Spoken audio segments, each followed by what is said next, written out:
Welcome back to the show. This is the agenda on Dubai 103.8. We're just coming up to 10 to 12 or 11:50. This is Katie Chambers. I'm filling in for Georgia today. She is back on the show on Monday, so she'll be delighted to have your company. But thank you so much for messaging in to me today. Our next topic, imagine this. You are lying awake on an operating table. Your skull is open, your brain's exposed, and you are wide awake. Well, that's exactly what happened to a Dubai man who recently went under the most complex and high stakes procedure in modern medicine, you could say, and it's called awake brain surgery. For more than 5 hours, he stayed conscious as surgeons carefully removed a cancerous tumour pressing against key parts of his brain, and parts that, more importantly, control movement and speech. These surgeries are known as awake craniotomies, and they are extremely rare and rarely performed here in the UAE. The first one was back in 2020, and since then only a handful more have been carried out, both in Abu Dhabi and in Dubai. Joining us now to explain how this type of surgery is executed, I imagine with precision, courage and extraordinary teamwork, is Dr. Sharath Kumar Maila. He's a specialist neurosurgeon at NMC Specialty Hospital in Nahda. Doctor, thank you so much for coming in to speak to me today. Good morning. Thank you. Thank you very much. Extraordinary story here. You must have very, very safe hands, steady hands. I want to hear more about the surgery and the recovery. But first, let's hear from Raymundo Amiga himself. He is the patient. Here's him describing how he felt before the surgery. When Dr. Sharath spoke to me about my situation, I was afraid. I was in shock state, so I don't know what to feel about it. There's a 60% chance that I will be paralyzed on the left part of my body, and there's a 40% chance that nothing will happen. Actually, my mother wants me to go home instead to do my medication there. But I told him, NMC is one of the best hospitals here in Dubai. They had advanced technology. Oh, wow. His mother wanted him to go home. I mean, you would want that, wouldn't you, Doctor? It's just incredible. Let's move on now to the moment that shows how real the risk was in this operation and how critical his cooperation was to the surgery's success. Here's Raymundo again. This time I was just thinking about that I will be awake like for 5 hours. Very a long time that I will not move for 5 hours. As far as I remember, they asked me, can you move your left leg? Even though I wanted to, I cannot move it.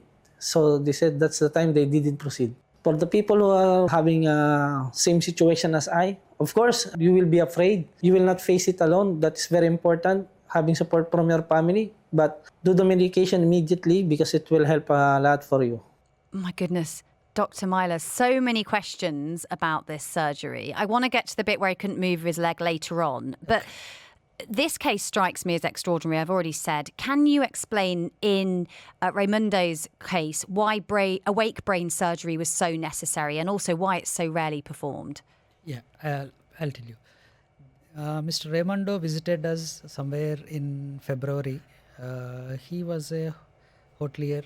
Then he had a seizure episode. So which initially he took it easy. Then when he had multiple episodes of seizure, he came back to us. We have evaluated him with a MRI brain, which showed a lesion in what we medical terms call as eloquent areas of the brain. So these are the areas that are concerned with specific functions like movement of one half of the body or speech or critical vision.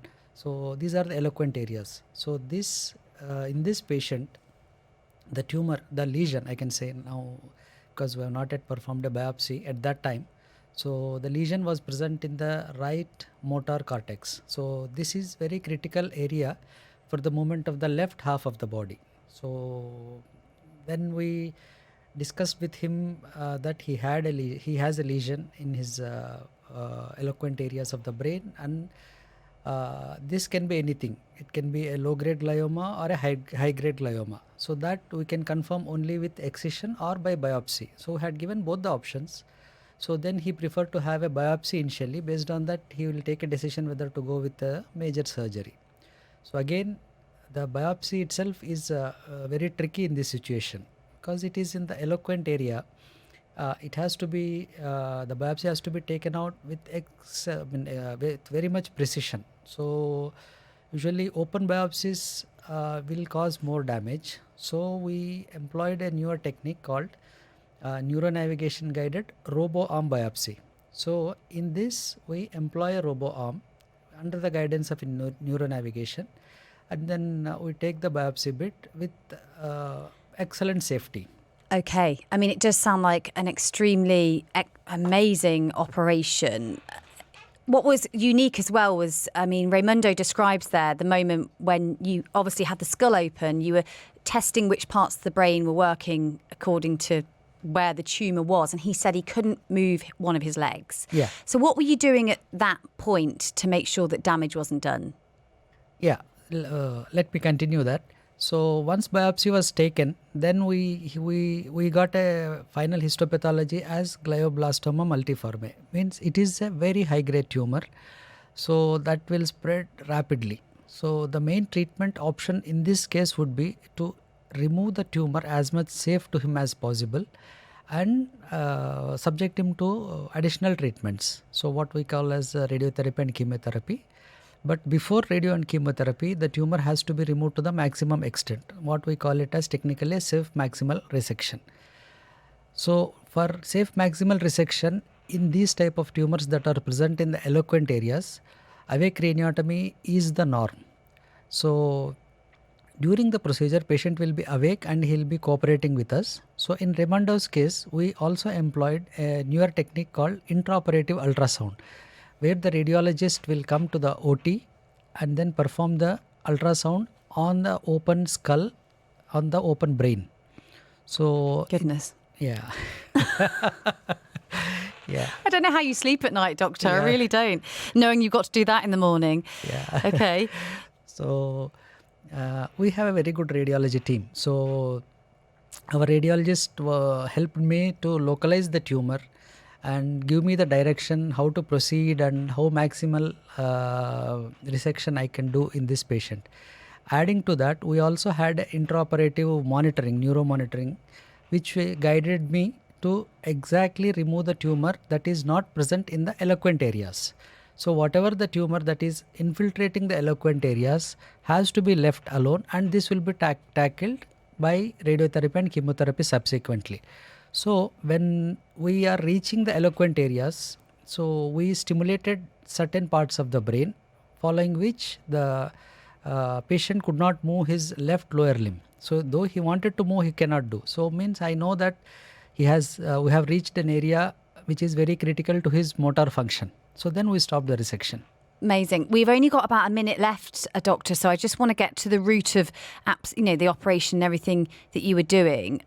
Obviously, this is awake brain surgery. How is that even possible, and why is it necessary? And so, I mean, we know why it's necessary, because you need to be testing which part of the brain is active. But how is brain-wake surgery possible? Yeah, it's a bit complex thing. So patient will be sedated, and usually his scalp and the structures below the scalp will be infiltrated with the anesthetic agent. So what we call as local anesthesia.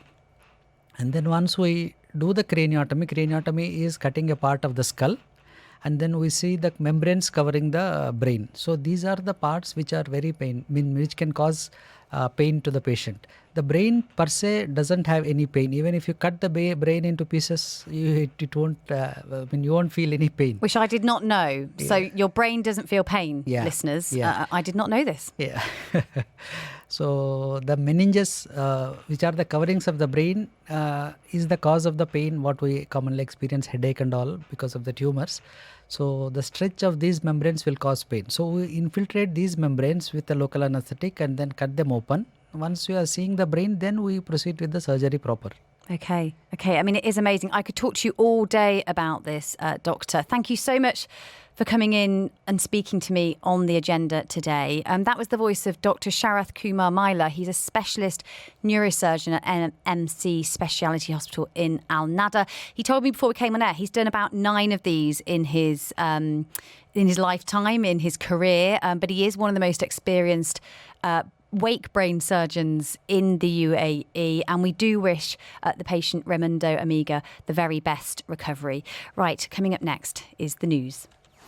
More of The Agenda is coming up next. On the UAE's #1 talk radio station,